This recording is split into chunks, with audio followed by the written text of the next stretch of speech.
નમસ્કાર. ભગવાન વિષ્ણુને નારાયણ શા માટે કહીએ છીએ? ભગવાન વિષ્ણુ એ જ નારાયણ કહેવાય છે.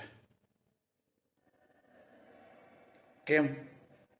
જો એનો શાબ્દિક અર્થ કરીએ તો નારા એટલે પાણી અને અયન એટલે નિવાસસ્થાન. આ રીતે જોતા નારાયણ એટલે પાણીમાં રહેવાવાળા. વિવેચકોની દૃષ્ટિએ ભગવાન પાણીમાં શા માટે રહીએ, અથવા તો પાણીમાં શા માટે રહેતા હશે?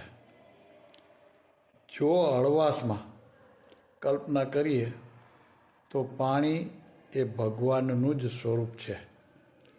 મતલબ કે પાણીના ગુણો ઉપર ભગવાન પ્રસન્ન છે, કારણ કે પાણી બીજાની મલિનતા દૂર કરી તેને સ્વચ્છ બનાવે છે.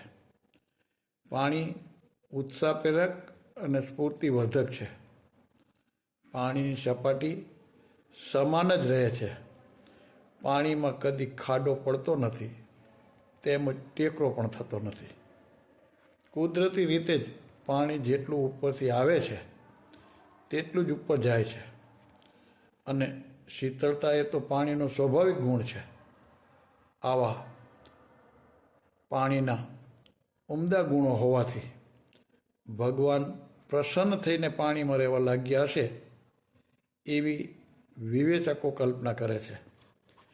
ઋષિઓના પ્રેરક માર્ગદર્શન મુજબ માણસ જો પોતાના જીવનમાં ભગવાનને લાવવા ઈચ્છતો હોય તો પાણી જેવું જીવન બનાવવું જોઈએ.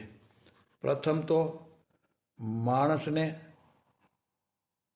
પોતાનો સ્વભાવ પાણી જેવો શીતળ બનાવવો જોઈએ. માણસે બીજાનું જીવન નિર્મળ અને સ્વચ્છ બનાવવાનો પ્રયત્ન કરવો જોઈએ. આપણું જીવન બીજાના માટે ઉત્સાહપ્રેરક બનવું જોઈએ. પ્રભુ પરનો પ્રેમ હંમેશા સમાન રહેવો જોઈએ.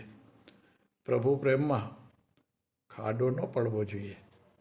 પાણી જેટલું ઉપરથી આવે તેટલું જ ઉપર જાય છે, તેમ આ શિવમાંથી છૂટો પડેલો જીવ એ શિવમાં જવાની વૃત્તિ રાખવી જોઈએ. પાણી નિરાકાર છે. જેવા પાત્રમાં રાખીએ તેવો આકાર ધારણ કરી લે છે. ભગવાન પણ નિરાકાર છે, એટલે તે જ્યારે તે આકાર લઈ શકે એવા છે. ભગવાન સાગરમાં શાંતિથી સૂતેલા છે. આપણા સંસારને સાગરની ઉપમા આપવામાં આવે છે.